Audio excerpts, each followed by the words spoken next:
A Bluemuda, a Bluemuda. Your field's on fire, Bluemuda. Turf that looks like heaven, it plays real fine. That field can take a beating and continue to shine. A little bluegrass seed and some fertilizer, it'll be fine. Then you know that your field's a shrine. Bluemuda, Bluemuda, your field's on fire, it's Bluemuda.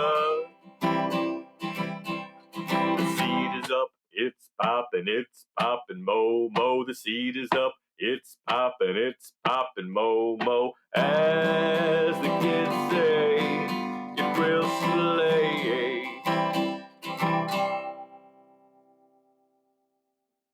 Welcome to Around the Turf Scene, your periodical podcast about turfgrass management.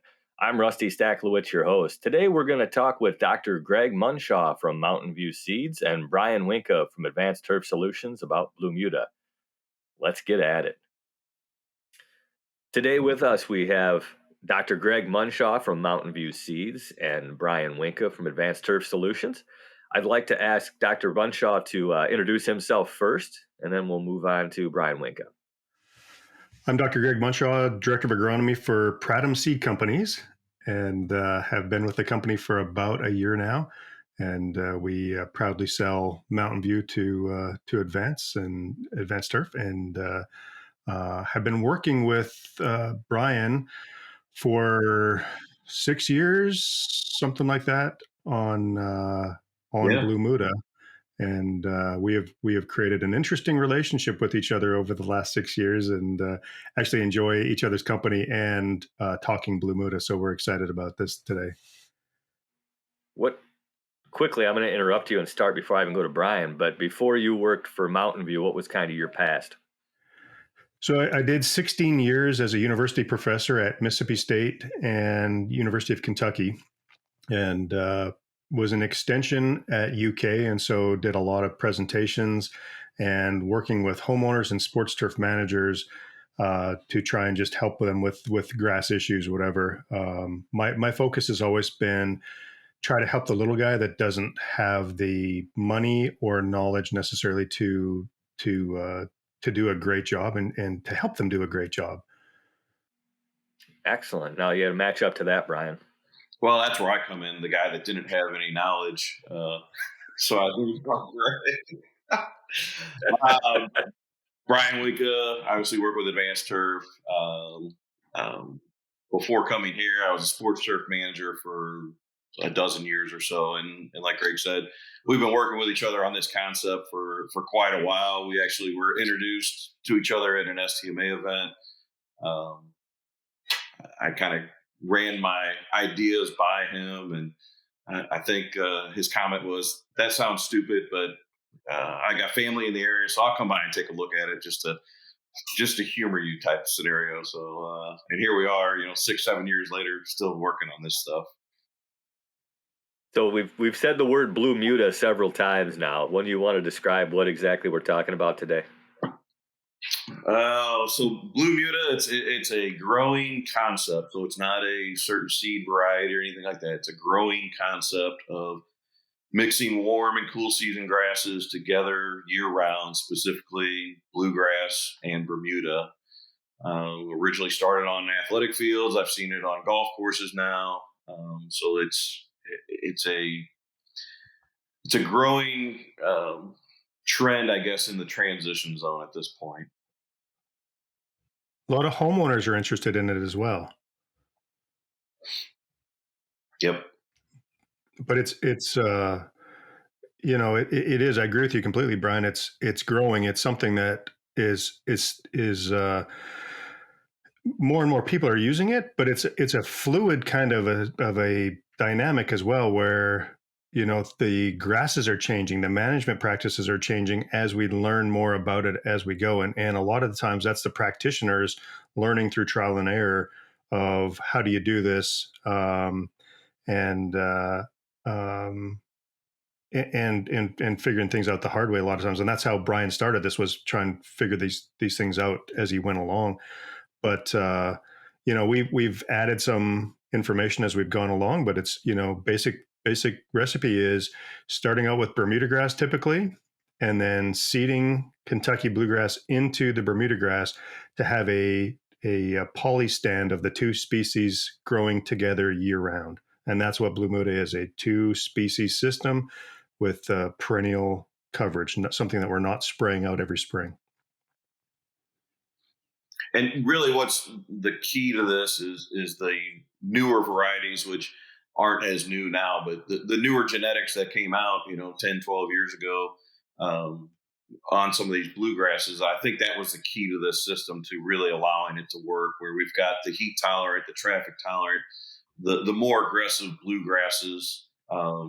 Gregg obviously has done a ton of research and with multiple varieties of bluegrasses, and some work really well and some just don't work at all. So the key is the newer genetics of bluegrasses that are out there. You're right, Brian, newer genetics, but also there's got to be specifics in there as well, because we find that a lot of midnight types don't typically work. They fight with the Bermuda grass. We need a grass that's going to play nicely with the Bermuda grass and not be too aggressive, to let the Bermuda grass kind of take back over in the summertime. And some of the bluegrasses just don't do that and become almost clumpy like a ryegrass might if you don't spray it out.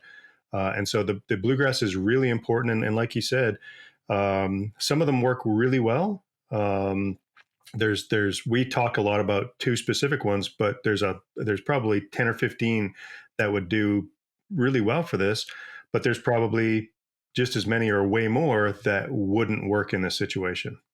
And so the bluegrass is really important, choosing the right one, more so I'd say than the Bermuda grass. Yes, I would agree.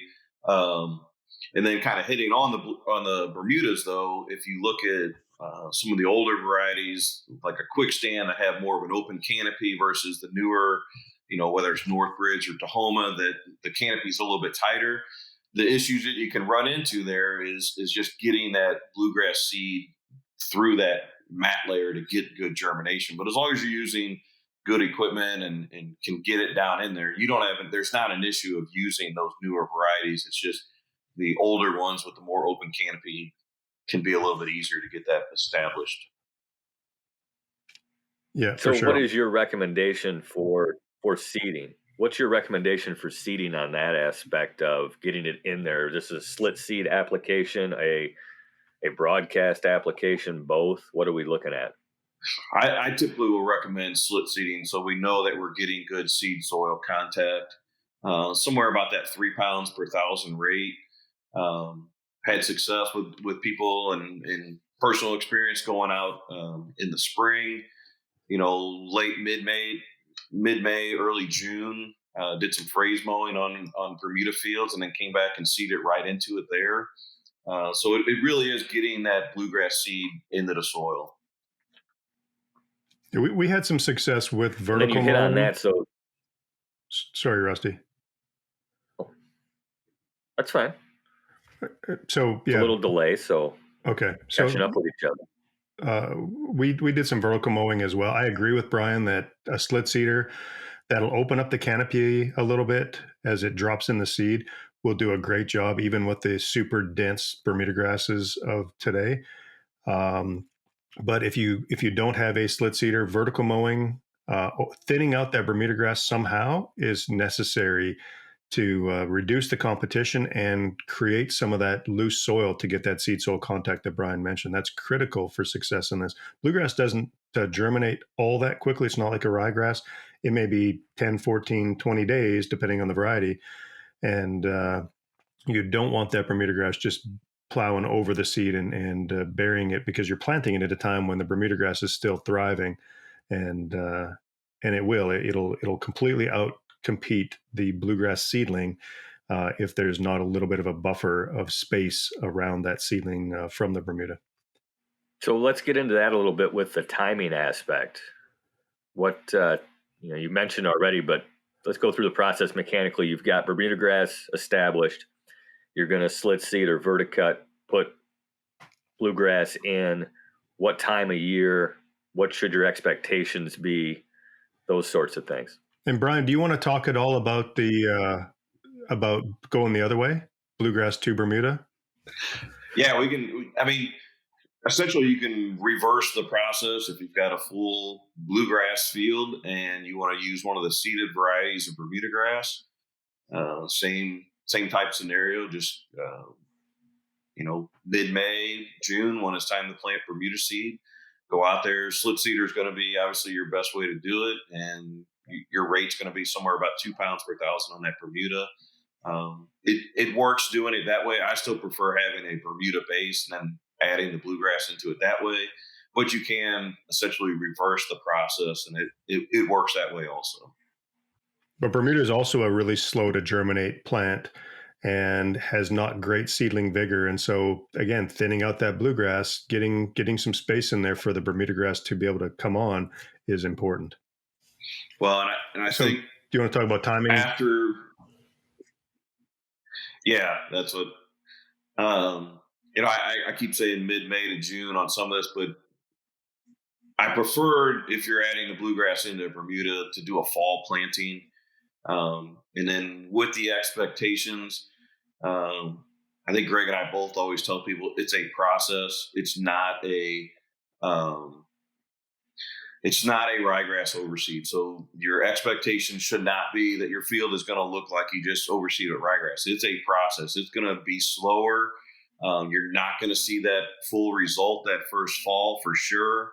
I know both Greg and I get phone calls early March before soil temperatures have warmed up. Hey, I got this blue, and it's still just sitting in the rows that I planted. What's going on?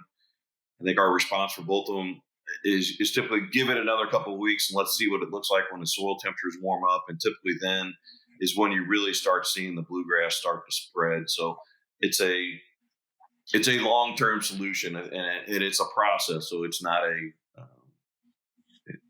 a quick solution, I guess, like a ryegrass would be. Because of that, though, Brian, too, there have been some turf managers that have thrown in the towel on it because it wasn't fast enough. They weren't getting that instant gratification that you do with ryegrass, and said, you know what, I can't wait on something like this. I can't wait 2 years or 3 years for it to be perfect. I need it perfect this first fall. And so they tried it 1 year and threw in the towel. Right. So, and that's why I know you say it, I say it, anybody that I've heard talk about it, everybody explains it. This is a process. It's not a quick fix. So you have to set that expectation with whether it's the grounds manager, your athletic director, your parks director, whoever you're reporting to, let them know the process that you're doing here and set those expectations early on.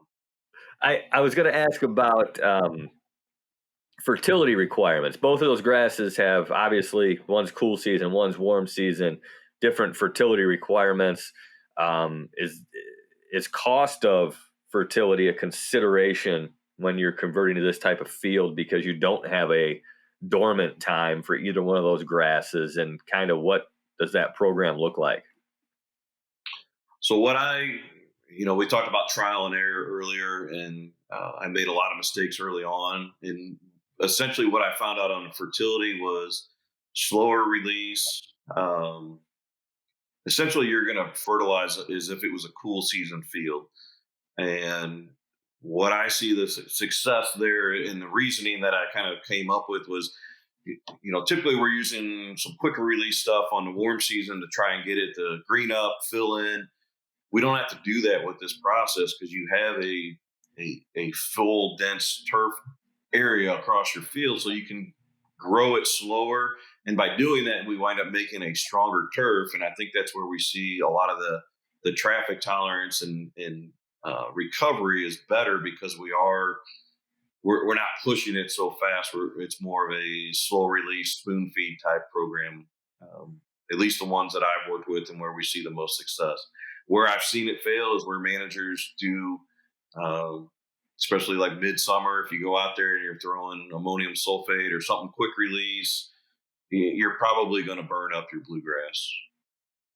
Yeah, I agree completely. You know, the first study that we did on Bluemuda was with Mizzou and Virginia Tech, and Brian had it going on at his facility in Chesterfield, Missouri. But we were looking at planting different rates of bluegrass into Bermuda grass and looking at different rates and products of fertilizers. And we found that polycoat fertilizer works much better on keeping both grasses happy through the season. But since that time, seeing the spoon feeding through the summertime to give the bluegrass just a little bit of fertilizer, make sure the Bermuda grass is getting a little bit of fertilizer, seems to keep them both pretty happy through that summer. Like you said, if you go heavy with a soluble source during the summertime, you're going to burn out that bluegrass. The Bermuda is going to love it, but that bluegrass won't. And so little bits of fertilizer through the summertime, and it doesn't have to be an expensive source. You can melt down urea and spray it on in a spoon feeding amount, but yeah, using those small amounts. Another thing we found was at establishment, if you go higher than normal, so as much as 3 pounds of nitrogen going down at planting, we had better success that first fall, the grass is filling in, than if we didn't use any, or if we just use 1 pound of nitrogen per 1,000 square feet. So I think some of the fertilizer stuff is still a work in process, but I agree completely that you fertilize for the bluegrass, you go for 3 or 4 pounds per year total, and you split your applications. You do some fall apps keep the bluegrass happy, but then you do some slow release in the summertime to feed both grasses. You've got two different grasses, and obviously the new bluegrasses can tolerate a lower mowing height. Is there a consideration for that throughout the year? Are you differing mowing heights depending on what you're trying to favor, or are you maintaining a similar mowing height throughout the year? So for me, as a manager, I mowed my fields at 3/4 of an inch, and I kept it consistent year round. I've seen guys kind of play with their heights, but I think kind of that 3/4 to 1 inch is kind of the sweet spot, depending on what kind of mowers you have. I had real mowers, so if you've got a rotary mower and you can't go that low, I don't know that I would go much higher than 1.5 inches because I'd worry about shading out the Bermuda a little bit. But um, I think find a height that works for you and stay there consistently throughout the season. Yeah, I know that there are some people that are going down as low as 4/100ths of an inch. And to me, that's a little frightening, even with these new super bluegrasses. My concern is, especially at the more southern locations, that you're just going to have way too much stress on that bluegrass, and the chances of it making it through the summertime and coming back in the fall are probably not as high as if you had your height 5/8 or 3/4 or even an inch. And I understand in some situations like fairways, you don't want inch long fairways. People want a 1/2 inch or whatever they're at for maximum roll. But if people are really going to consider this two grass system and really give it a good chance, I think a slightly higher mowing height, because of the limitations of the bluegrass, are the way to go. It doesn't mean you have to be shaggy. You can still have them tight, but I think it needs to be just slightly taller than, what we might consider in the South for a regular athletic field or fairway at a 1/2 inch. 5/8, 3/4, I think is the magic number for Bluemuda. What about growth regulators? Are you using or suggesting growth regulators, Greg? Or I know I used them in my program. Like a primo at like 10 ounces per acre was typically where I was at every 3 to 4 weeks to help make that canopy a little tight and a little more denser. Are you seeing that, or are you recommending that as you get around the country? I in all of my work that I did with Bluemuda, I never sprayed a single PGR. Now that said, every turf manager that I talked to was spraying them, and looking at the success that they were having with the tightness of them, it's hard to argue against using a PGR. So I think you can do it if you want to, like, especially if you're talking lawns and things like that. You don't need to be spraying PGRs. We grew these things up as tall as 5 inches, and for horse racing and situation like that, you don't need to be messing with PGRs. But for the professional turf managers, I think PGRs are probably the way to go. So you mentioned at the beginning, Greg, about some people considering these two grasses together for home lawns. What would be some of the considerations for height on that end, and would you need then a reel mower instead of a rotary mower, or can you go at a higher height and use a rotary mower in this blended scenario? So, with shortcut grasses, we really need to be considering using a reel mower. You're just not going to get as good of a cut quality with a rotary. But once you get up to 1.5 inches, 2.5 inches, whatever mowing height you're looking for out of a lawn, you don't need it. As long as you're keeping the blade sharp on that rotary mower, it'll do a good job of cutting the Bermuda grass. The bluegrass is pretty easy to cut, but the Bermuda grass blade is um, pretty tough, and so it's going to beat down mower blades pretty quickly and be harder to cut. But when we mowed up, or we raised our heights up as high as 5 inches and did incremental increases. So from 3/4 of an inch, 1.5 inches, 2.5 inches, up to 5, and that was all done with a rotary mower. And we had great success with mowing with the rotary, no problems whatsoever. And one of the things that we thought too when we got to that really high height was, well, the bluegrass is going to be thriving. It's not going to be under as much stress during the summertime, so it's going to stick around. The Bermuda grass may start to thin out, and if the bluegrass is extremely dense during the spring, will it shade out the Bermuda grass coming out of spring and thin it out that way as well? And we didn't see that at all. We saw a situation where, again, both of these grasses played really well together. And even at 5 inches, we had a good mix of both in the canopy during the summertime. How far north and how far south can we implement this strategy? I think going further south is probably more of an option than north. I think the Bermuda has its limits, obviously, as far as how far north it's going to go. The bluegrass, I mean, I just talked to a guy the other day down in Alabama at a minor league park that's putting it in. Um, it's not north or south. I guess it'd be west, but California is almost a perfect scenario out there. There's a bunch of places out there that are using it. But I do think it's really just the cold tolerance of the Bermuda is probably the biggest limiting factor on how far north you can go. Just because you got the bluegrass in there doesn't mean your Bermuda is going to make it through the winter. Um, so really, that's the biggest limiting factor, I think. Yeah, I had somebody ask me the other day, can I do this in New York? And there's a whole bunch of reasons to be considering doing this, right? It's so, I think to me, it's a better system than one or the other alone. But there's limitations, right? You if you get to -20 in the wintertime, your Bermuda grass isn't going to survive. On the flip side of that, I agree with Brian that there's more opportunity to go south because these bluegrasses are getting better and better. And there's a guy that I know that is doing. We've got it in Huntsville, Alabama right now. We've got it in Atlanta, Georgia. Um, but there's a guy in Birmingham, Alabama that's going to be trying it this year as well. And I'll be curious to see. I wouldn't. I'm not a betting man, but if I was, I wouldn't bet that it's going to be all that successful that far south. But who knows? I've been shocked by things before.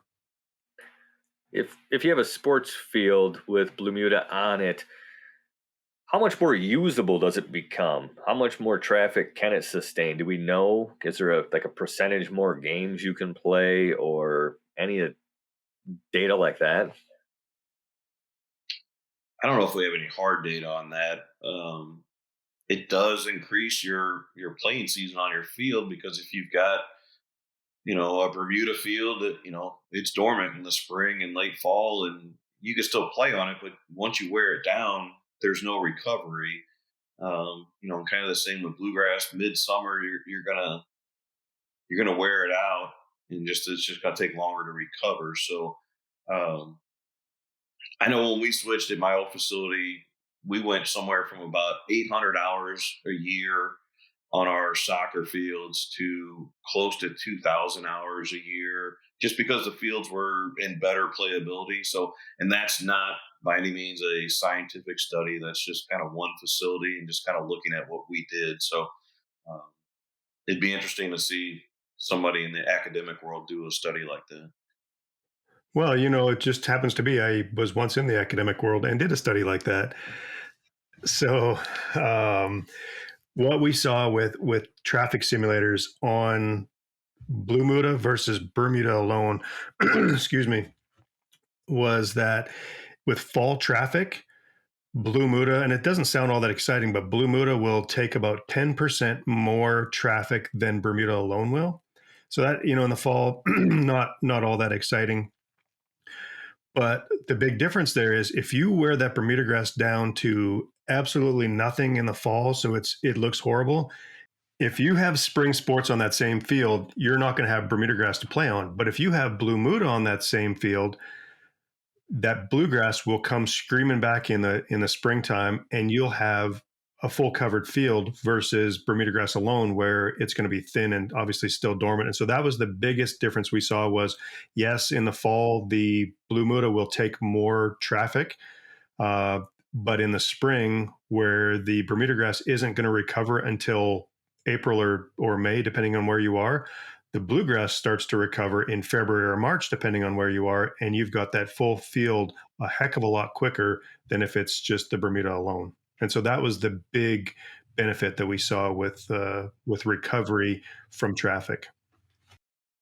So I think even kind of even looking way back when I first started playing around with this was not only the fall traffic and when it comes out in the spring, but for you grow grass in the transition zone, you've dealt with winter kill.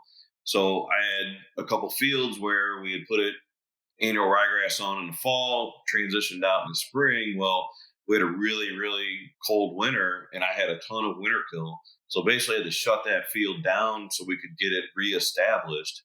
Um, Once we transitioned over to having the bluegrass in there, you've got a lot more flexibility. So even if you do experience some winter kill, you don't have to shut your field down. You could, reseed into that field and still play. So um, I don't know that I'm not saying that Blue Muda will make it to where you never experience winter kill, but you'll still have enough dense turf on that field where you don't necessarily have to shut it down for a period of time to get it reestablished. So for a sport like soccer that's played predominantly on the ground, you have differing densities in that situation. Does it affect playability when you do have winter kill? I never I really, so I coached and played soccer at my old place, and yeah, I never noticed a difference in playability um, on that. And again, mowing at 3/4 of an inch, we got really good ball roll, pretty true surface. So um, playability wise, I thought it played fantastic. That's from an amateur soccer player. So that's the nice thing about hockey. The ice is smooth and perfect all the time. Um, but the only thing you might lack if you do get that winter kill, you're going to have a good green stand to play on. And one thing you'll find from parents and coaches is that perception is reality. If there's some grass there, it's perfect. But if there's dead grass there and it looks horrible, then you're not a good turf manager and that field is unsafe. And so that's a big part of it right there is just it looks presentable. And so it is presentable. But without the Bermuda grass in there, there might be slightly less footing without the living stolons to hold cleats in place. But that's really the only thing that I could see lacking if you didn't have living Bermuda grass under that bluegrass. Are there any other considerations for putting in these fields or pitfalls to watch out for? Something we haven't covered yet. The other thing I guess that we didn't touch on it was fungicides and disease. Um, I went my last couple of seasons where we weren't making fungicide applications anymore, and I don't have the scientific reason behind why. I've got some theories on the fertility changed up and just the two grasses helping each other out, but disease really wasn't an issue anymore on those fields for me. And I don't know if you kind of see that same thing, Greg, as far as you know just not seeing a lot of disease issues on that system. Yeah, the big question that I always got was, why do I want to put bluegrass in the transition zone or the upper south when it's got issues with summer patch? And so that was one of the things that I thought about the first summer. But in all the years that I grew bluegrass and bermuda grass together, I didn't see a speck of summer patch. I didn't see a speck of disease. But even if you got something, it's the chances of, I think, of it spreading through the entire field or through the entire canopy are slim, because you'd have different grasses side by side. And so it's not as easy for that pathogen to just zoom through the canopy and take everything over. You still may get some spring dead spot of the Bermuda grass from time to time, but you're not going to know it because the bluegrass is there masking it. And so summer diseases weren't an issue. And I think that's one of the benefits that we're going to see with this system, is that environmentally, we've got less nitrogen than Bermuda grass field. We've got less uh, pesticides than a cool season field. And so, those are good things to think about and to preach about moving forward, is that, hey, we've got a system here that environmentally makes a lot of sense. It's tight. It's a tight canopy, and so weed invasion is not as serious as if it was just a bluegrass alone. And so there's just a lot of reasons environmentally to think about this two grass system. Have we investigated other two grass systems going down that same line? Can we do bluegrass into zoysia or tall fescue into Bermuda? So I know University of Missouri was doing a study with zoysia and bluegrass. Um, I don't know where they're at on that. I know that they're looked into that. Greg, I think you may be looking at a couple other options also. Yeah, and I reviewed a paper a number of years ago out of China where they were looking at zoysia grass and tall fescue together, um, and they seem to work pretty well in that study. And they were looking to match up leaf textures and stuff, which, if you think about some of the older zoysias with some of the older tall fescues, leaves were fairly similar on those. But um, we looked specifically at tall fescues in Bermuda grass at UK, and had them mowed down to 3/4 of an inch, which is not typical for tall fescues. Typically for a lawn, I would say, keep that at 2.5, 3.5 inches, whatever it is. Um, and mowing them at 3/4 should thin them out and kill them. But some of the tall fescues that I looked at, not all of them, but some of them took that height, no problem, and did just fine with the Bermuda grass. And so for locations farther south, especially if we're talking lawns, a tall fescue may be the way to go. If we're talking golf or sports turf, yeah, some of these lateral spread fescues may be the way to go to help with recovery from divoting and whatever else that these things are put up against. But I think we're going to see more tall fescue in southern locations just because it's a tougher grass in general over bluegrass. And the new ones are almost as pretty, almost as good looking with texture and color and all of that stuff. So, I love tall fescues, and so I'd like to see more and more of this happening with fescumuda or whatever you want to call it. It doesn't roll off the tongue as easy as Yeah, Bluemuda, though. it's just not the same. It's not the same. I agree. Thank you for joining us for Around the Turf Scene. I'm Rusty Stacklewitz, your host. I hope you join us next time. Around the Turf Scene is a production of Xylem Marketing.